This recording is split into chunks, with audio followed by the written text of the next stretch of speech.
Hello दोस्तों, हमारे channel में आपका स्वागत है। आज हम टोनी रॉबिन्स द्वारा लिखी गई unshakeable your guide to the financial freedom के बारे में बात करने वाले हैं। ये बुक फाइनेंशियल फ्रीडम और पीस ऑफ माइंड को प्राप्त करने के लिए पावरफुल स्ट्रेटेजी के बारे में बताती है। सो आइए जानते हैं 7 की टेक अवे जो आपके फाइनेंशियल फ्यूचर को बदल सकते हैं। Mindset mastery. फाइनेंशियल फ्रीडम के लिए positive and long term mindset अपनाना इंपॉर्टेंट है। टोनी रॉबिन्स बताते हैं कि मार्केट वॉलेटिलिटी इन्वेस्टिंग का एक नॉर्मल पार्ट है। बाजार के उतार चढ़ाव पर इमोशनल रिएक्शन देने की बजाय अपने लॉन्ग टर्म गोल पर फोकस करें और ये समझना कि मार्केट का डाउन टर्न टेम्परेरी होता है। ये आपको शांत और अपनी प्लानिंग के प्रति कमिटेड बनाए रखेगा। और जब आप ये मेंटलिटी बदल लेते हैं तो ये आपको बाजार में गिरावट के दौरान घबराहट में बिक्री करने से रोकता है और आपको मोटिवेट करता है कि आप इन्वेस्टेड रहें और मार्केट रिकवरी के प्रॉफिट को कमा पाए। इस एक मजबूत मानसिकता के साथ आप फाइनेंशियल मार्केट में कॉन्फिडेंस के साथ बने रह सकते हैं और ये आपको फाइनेंशियल फ्रीडम पाने में मदद करेगा। डाइवर्सिफिकेशन इन्वेस्टमेंट का एक बेसिक प्रिंसिपल है जिसमें आप रिस्क को कम करने के लिए अपने इन्वेस्टमेंट को डिफरेंट एसेट्स क्लास में इन्वेस्ट करते हैं। अपने सभी पैसे को एक में ही निवेश न डालें। डाइवर्सिफिकेशन करके आप अपने पोर्टफोलियो को महत्वपूर्ण नुकसान से बचाते हैं यदि एक इन्वेस्टमेंट खराब परफॉर्म करता है तो। इस स्ट्रेटजी के तहत आपके different sector, industry and geographical region में इन्वेस्ट कर सकते हैं। एक अच्छी तरीके से डाइवर्सिफिकेशन पोर्टफोलियो रिस्क को और रिटर्न को बैलेंस कर सकता है जिसमें समय के साथ अधिक स्टेबिलिटी और कंसिस्टेंट ग्रोथ मिलती है। ये अप्रोच बताती है कि बाजार की कोई एक घटना आपके फाइनेंशियल वेलबींग को ड्रास्टिकली इम्पैक्ट नहीं कर सकती। एसेट्स एलोकेशन में आपके रिस्क टॉलरेंस और टाइम होराइजन के आधार पर डिफरेंट एसेट क्लास में जैसे कि स्टॉक, बॉन्ड और रियल एस्टेट में आपके इन्वेस्टमेंट को डिस्ट्रीब्यूट करना शामिल है। टोनी रॉबिन्स बताते हैं कि प्रॉपर एसेट्स एलोकेशन आपके इन्वेस्टमेंट, रिटर्न और रिस्क लेवल को महत्वपूर्ण रूप से इम्पैक्ट कर सकता है। यंग इन्वेस्टर ग्रोथ के लिए स्टॉक मार्केट में हायर इन्वेस्टमेंट कर सकते हैं जबकि रिटायरमेंट के करीब पहुंचने वाले बॉन्ड्स को स्टेबिलिटी के लिए ज़्यादा पसंद करते हैं।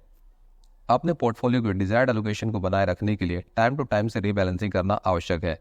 ये स्ट्रेटजी आपके इन्वेस्टमेंट को आपके फाइनेंशियल गोल के साथ अलाइन करती है और ये भी इंश्योर करती है कि आप इसे अच्छे तरीके से करते हुए अपने फाइनेंशियल गोल को हासिल करें।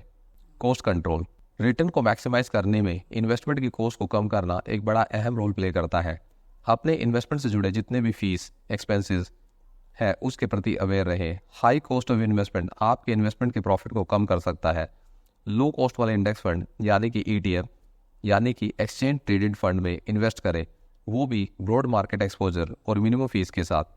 इसके अलावा बार बार ट्रेडिंग करने से बचें क्योंकि लेन देन की कॉस्ट बढ़ सकती है और कॉस्ट को कम करके आप अपने टोटल रिटर्न को बढ़ा सकते हैं और अपने पैसे को कंपाउंड करने का फायदा उठाने दें और पैसे को ग्रोथ करने दें। कॉस्ट कंट्रोल आपके लॉन्ग टर्म फाइनेंशियल सक्सेस को बढ़ाने का एक सरल लेकिन शक्तिशाली तरीका है। Market timing. बाजार का समय निर्धारित करने का प्रयास करना और कम कीमत पर खरीदना और ज़्यादा कीमत पर बेचना एक महंगी गलती हो सकती है। टोनी रॉबिन्स इस रणनीति के खिलाफ सलाह देते हैं क्योंकि बाजार की गतिविधियों की सही भविष्यवाणी करना बेहद मुश्किल है। इसके बजाय बाजार की स्थिति की परवाह किए बिना रेगुलर रूप से इन्वेस्ट करें और डिसिप्लिन अप्रोच को अपनाएं। इस स्ट्रेटजी को डॉलर कॉस्ट एवरेजिंग भी कहा जाता है जो बाजार की वॉलेटिलिटी के प्रभाव को कम करता है और कीमतें कम होने पर अधिक शेयर खरीदने की अनुमति देता है। लॉन्ग टर्म इन्वेस्टमेंट में इन्वेस्टेड रहना आमतौर पर बाजार को समय देने की कोशिश करने से बेहतर परिणाम मिलता है। कंसिस्टेंसी एंड डिसिप्लिन के अप्रोच आपके इन्वेस्टमेंट को अधिक विश्वसनीय और रोबस्ट फाइनेंशियल ग्रोथ की ओर लेके जाते हैं। कंपाउंड ग्रोथ एक प्रोसेस है जो एक अर्निंग जनरेट करता है आपकी ओरिजिनल इन्वेस्टमेंट और जो अर्निंग आपने इकट्ठी की है अपने उस इन्वेस्टमेंट पर पिछले सालों में। इस पावरफुल कॉन्सेप्ट का बेनिफिट उठाने के लिए आपको अपने इन्वेस्टमेंट जल्दी से स्टार्ट करने चाहिए। अगर आप एक छोटा लेकिन कंसिस्टेंट कंट्रीब्यूशन भी आपके इन्वेस्टमेंट को काफ़ी बड़ा कर सकता है। आपके पैसे का निवेश जितना लंबा होगा कंपाउंडिंग का इफेक्ट उतना ही ज़्यादा आपको मिलेगा। इस प्रिंसिपल को फॉलो करने के लिए आपको पेशेंस और लॉन्ग टर्म थिंकिंग रखनी होगी। ये शॉर्ट टर्म का गेम नहीं। अगर आप इसको फॉलो कर सकते हैं तो ये आपके फाइनेंशियल गोल को तेज़ी से हासिल करने में मदद करेगा। Financial security.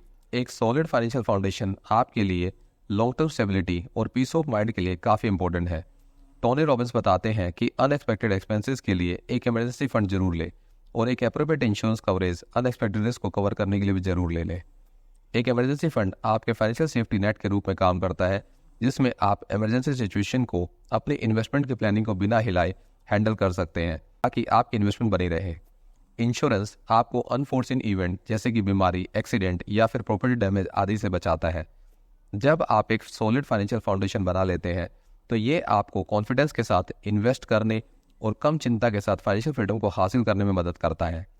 आई होप दोस्तों ये की टेकअवेज और एक्शनेबल एडवाइस मार्केट में बने रहने और फाइनेंशियल फ्रीडम को हासिल करने में मदद करेंगी और आप अपने फाइनेंशियल फ्यूचर को सिक्योर कर पाएंगे और एक खुशी भरा जीवन जी पाएंगे। तो मिलते हैं फिर एक नई बुक समरी के साथ। तब तक खुश रहिए और अपने जीवन में यूं ही आगे बढ़ते रहिए।